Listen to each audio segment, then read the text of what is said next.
En la familia Suárez, el silencio nunca había sido un enemigo.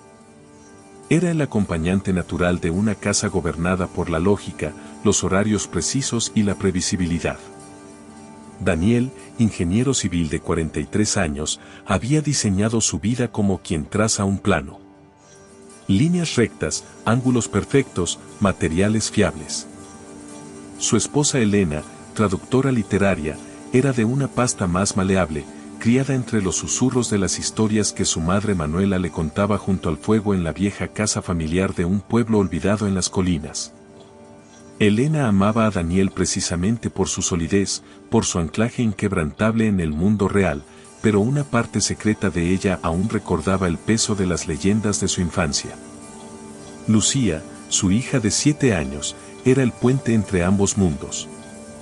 Tenía la curiosidad desbordante de su edad y una sensibilidad especial, una forma de mirar los objetos como si pudiera oír lo que guardaban en su interior. Todo comenzó un domingo de octubre, durante la visita anual a la abuela Manuela. La casa era un caserón de piedra de 2 siglos, con un patio interior donde un limonero enfermizo alzaba sus ramas nudosas hacia un cielo de un azul pálido. Olía a cerrado, a cera de abeja y a tomillo seco.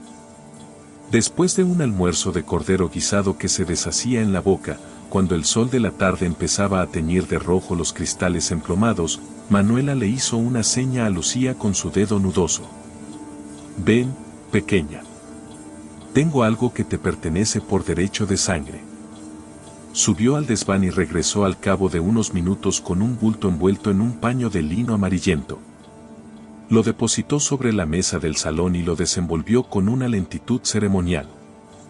Lo que apareció arrancó un jadeo a Elena y un ceño fruncido a Daniel. Era una muñeca de porcelana, de unos 60 centímetros de altura. Su piel blanca estaba surcada por una red de finísimas craqueladuras, como el barniz de una pintura antigua, que se concentraban en las comisuras de los labios y en los párpados. Los labios, pequeños y abultados, estaban pintados de un rosa mortecino y esbozaban una sonrisa ambigua, a medio camino entre la dulzura y la burla. Las mejillas lucían 2 círculos de rubor anaranjado. El cabello no era pelo implantado, sino una capa de pintura negra que imitaba rizos apretados con una minuciosidad obsesiva. Vestía un traje de terciopelo granate, descolorido en los pliegues, con un cuello de encaje marfileño. Pero lo que capturaba la mirada y la retenía con una fuerza casi hipnótica eran sus ojos. De vidrio color miel, con motas doradas y verdes flotando en el iris, poseían una profundidad inquietante cuando la luz incidía en ellos desde cierto ángulo, parecían húmedos, vivos. Tenían un mecanismo de contrapeso que los cerraba al tumbarla y los abría al incorporarla, con un leve chasquido que a Lucía le pareció mágico. «Era de tu tatarabuela Adela», dijo Manuela, y sus ojos negros se posaron en la muñeca con una expresión indescifrable. «Puedes llamarla Clara. Ha estado esperando más de 80 años. Ahora te toca a ti cuidarla. Ella te cuidará a ti. Es lo que siempre ha hecho». Daniel sintió un escalofrío al mirar aquellos ojos de vidrio, pero se lo reprochó a sí mismo en silencio. «Tonterías. Solo es una muñeca antigua».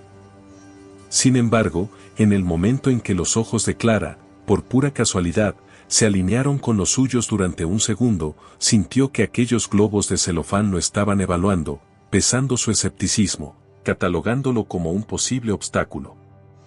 Parpadeó y la sensación se desvaneció. Los primeros días con Clara fueron una luna de miel.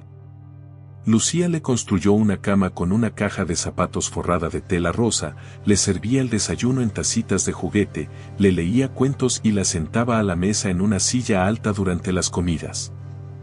La rutina de la casa, antes gobernada por los horarios de los adultos, ahora giraba en torno a las necesidades imaginarias de un objeto de porcelana. Elena lo encontraba enternecedor. Daniel lo toleraba con una paciencia divertida, aunque no podía evitar un ligero malestar cada vez que sus ojos se cruzaban con los de la muñeca. Al 5.º día, Daniel se despertó a las 3 de la madrugada sin motivo aparente. No era una necesidad fisiológica ni una pesadilla, era un sobresalto, un tirón en el estómago que lo arrancaba del sueño y lo dejaba con los ojos abiertos en la oscuridad, escuchando. Se levantó a por un vaso de agua. Al pasar frente a la habitación de Lucía, con la puerta entreabierta como siempre, sintió el impulso de asomarse. La luz de la luna bañaba la cama con un resplandor lechoso. Lucía dormía profundamente, abrazada a Clara. Pero la muñeca estaba girada.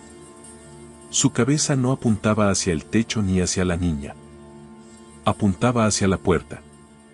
Hacia él. Y sus ojos, que debían estar cerrados al estar tumbada, estaban abiertos. Dos discos dorados que brillaban con luz propia en la penumbra, reflejando la luna de una manera que no parecía física, sino orgánica.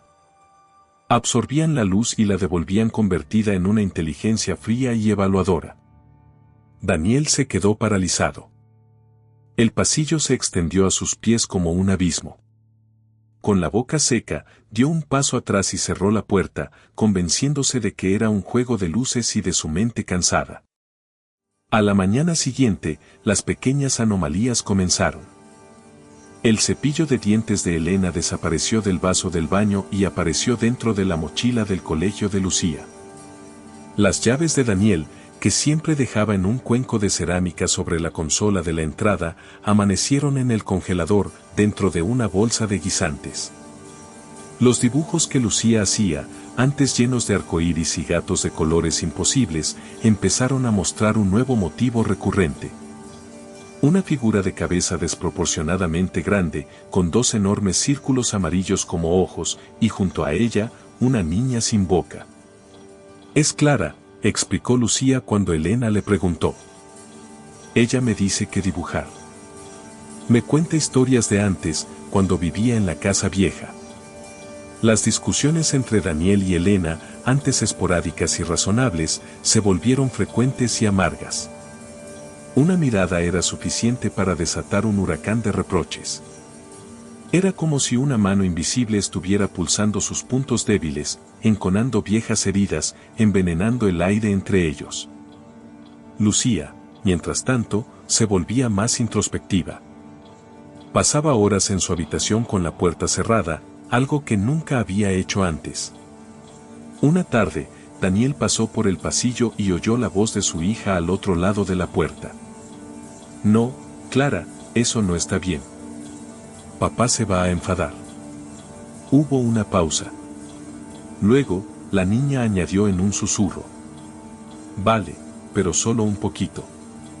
Cuando Daniel abrió la puerta, encontró a Lucía sentada en el suelo, con Clara en el regazo. La niña lo miró con una sonrisa inocente y dijo: «Estábamos hablando de mariposas». El terror se manifestó en su forma más pura la noche del 13º día. Daniel se despertó bruscamente, arrancado del sueño por una sacudida interna. Su corazón bombeaba con fuerza salvaje. Intentó moverse para alcanzar el vaso de agua, pero su brazo no respondió. Intentó girar la cabeza. Nada. Intentó hablar. Solo emitió un gemido ahogado. Estaba completamente paralizado. Pero su mente estaba dolorosamente despierta y lúcida. No era solo parálisis, había una presión localizada sobre su esternón, como si algo pequeño pero increíblemente denso estuviera sentado sobre su pecho, aplastándole los pulmones. Podía sentir dos puntos duros clavándose en sus costillas y un peso central, redondo y firme. El olor llegó después. Un hedor a tierra mojada, a raíces podridas, a flores marchitas en un jarrón olvidado. Y debajo, un tufo acre y metálico, como el ácido de una batería vieja, que le arañaba la garganta. Con un esfuerzo sobrehumano, logró mover los ojos hacia el rincón más oscuro de la habitación, junto al armario. Allí estaba Clara. De pie sobre la cómoda. Su postura era una abominación. La columna arqueada de forma imposible, el pecho de porcelana sobresaliendo, la cabeza inclinada hacia atrás en un ángulo que habría roto un cuello humano. Parecía un ave de presa a punto de abalanzarse. Los rizos negros enmarcaban el rostro como una aureola de oscuridad. Y los ojos ya no eran de color miel. Eran pozos de una negrura tan absoluta que absorbían la poca luz de la habitación. Dentro de esos pozos, algo se movía, una ebullición de sombras más densas que la propia oscuridad. Eran ojos que habían visto el reverso de la realidad, el vacío entre las estrellas donde las cosas innombrables se arrastran y esperan. Y esos ojos lo estaban viendo a él, directamente a su alma aterrorizada. Quiso gritar, quiso rezar, el que no había rezado en 30 años. Pero el aire no entraba en sus pulmones. La presión en su pecho se intensificó. Y entonces, en el silencio absoluto de la habitación, oyó un susurro que parecía provenir del interior de la muñeca, un siseo de aire viciado que formaba palabras implantadas directamente en su cerebro. Tú nos ves. La parálisis se rompió como un hechizo que se desvanece.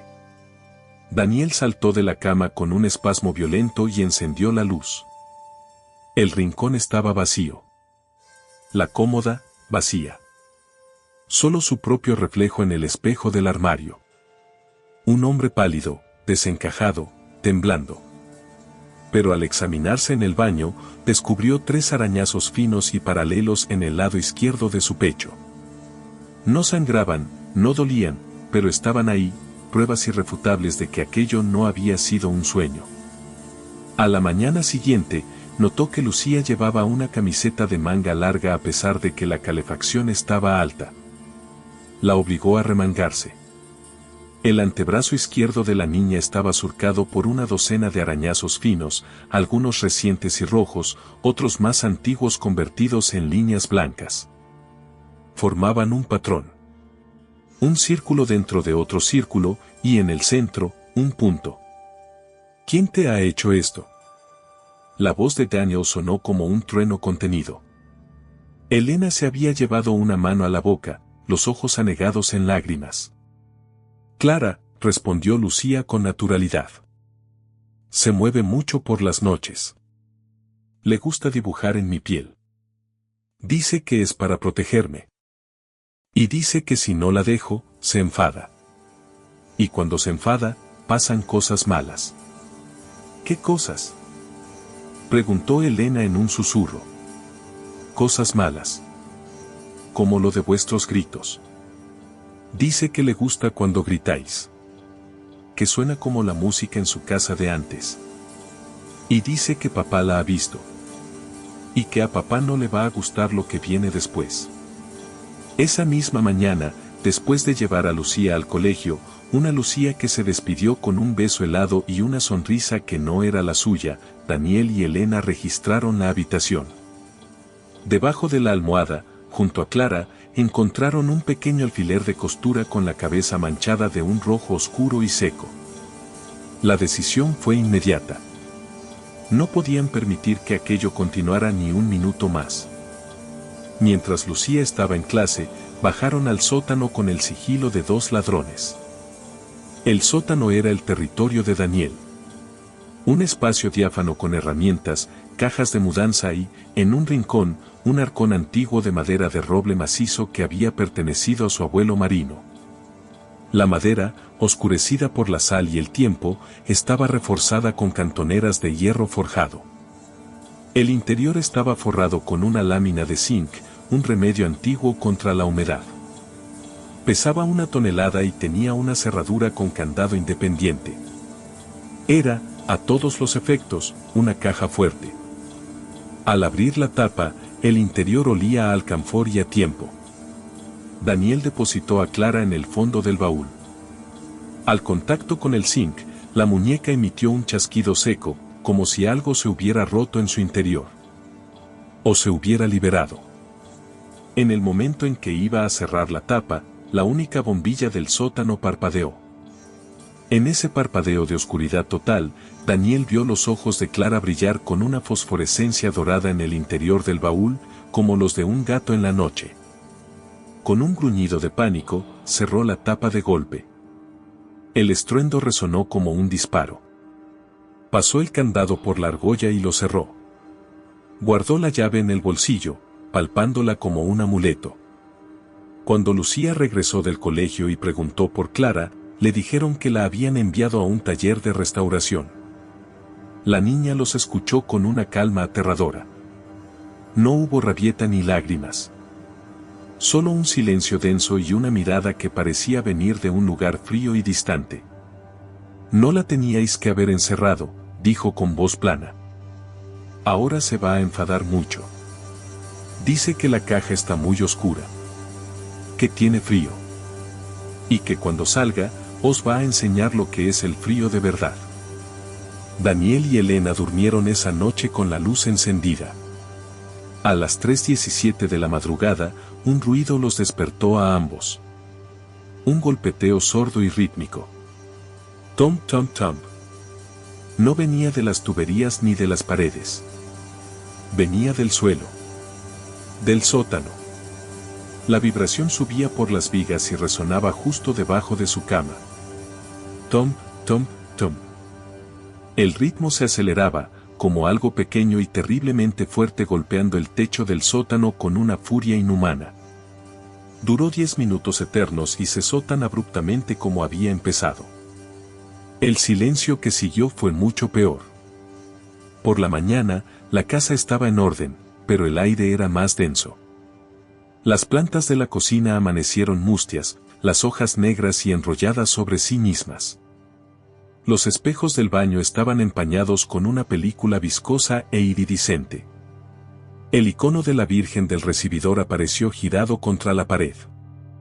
Los filetes de carne que Elena había dejado descongelando en la encimera habían desaparecido, el plato estaba reluciente. Y un hedor dulzón y nauseabundo, el olor inconfundible de la muerte, empezó a filtrarse desde el sótano. Armado con una linterna, Daniel bajó las escaleras. El ambiente estaba helado y el hedor era tan intenso que provocaba arcadas. El baúl seguía cerrado, el candado intacto. Pero en cuanto pisó el suelo de cemento, los golpes se reanudaron, esta vez desde el interior del baúl. Tomp, tomp, tomp. Golpes que sacudían la tapa y hacían tintinear el metal del candado. Apuntó con la linterna. De la cerradura y de las juntas de la madera resumaba un líquido espeso, de un rojo negruzco, que goteaba lentamente formando un charco oscuro en el suelo. El líquido parecía tener vida, con coágulos diminutos que palpitaban al ritmo de los golpes. En un ataque de pánico, Daniel agarró un hacha vieja que colgaba de la pared. Levantó la herramienta y descargó un golpe brutal contra la tapa.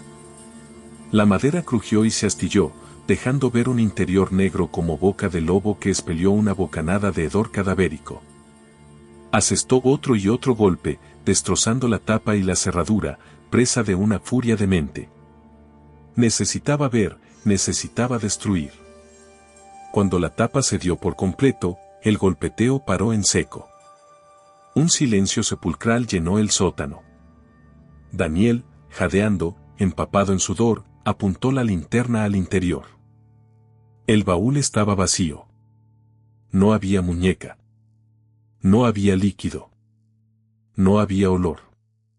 Solo el forro de zinc impoluto, brillando bajo la luz, y un pequeño mechón de pelo negro y rizado, el cabello pintado de Clara, enganchado en una astilla de la madera rota. Subió las escaleras de 2 en 2, gritando el nombre de Elena. Recorrieron la casa entera, habitación por habitación. No encontraron nada fuera de lugar. Hasta que abrieron la puerta del cuarto de Lucía. La niña estaba sentada en el suelo, jugando tranquilamente con un rompecabezas. Sobre la almohada de su cama, perfectamente peinada, con su vestido de terciopelo granate impecable y sus manos de porcelana cruzadas sobre el regazo, estaba Clara. Lucía levantó la vista y sonrió. Era una sonrisa que no le pertenecía. Demasiado ancha para sus pequeñas mejillas, mostrando hasta la última muela, pero sin llegar a sus ojos. Sus ojos ya no eran los de una niña de 7 años. Eran pozos de una negrura húmeda y palpitante, idénticos a los de la muñeca aquella noche en la esquina de la habitación. Os dije que no podíais hacerle daño, dijo la cosa que habitaba a su hija, con una voz que era un coro de susurros. La voz de Lucía y otra voz, antigua y polvorienta, hablando al unísono. Ahora Clara dice que la casa ya está limpia. Que ya puede empezar a jugar. Y que el único juguete roto aquí sois vosotros. El reloj de péndulo del salón dejó de hacer tic-tac. En el silencio absoluto que siguió, Daniel oyó, con una claridad que le heló la médula de los huesos, el chasquido seco de unos párpados de porcelana al abrirse y cerrarse. El sonido no venía de la almohada. Provenía de justo detrás de él, a la altura de su nuca. Un aliento frío, que olía a tierra removida y a claveles podridos, le acarició el lóbulo de la oreja. Y una risita de porcelana, un tintineo diminuto y cruel, resonó en la quietud eterna de la casa.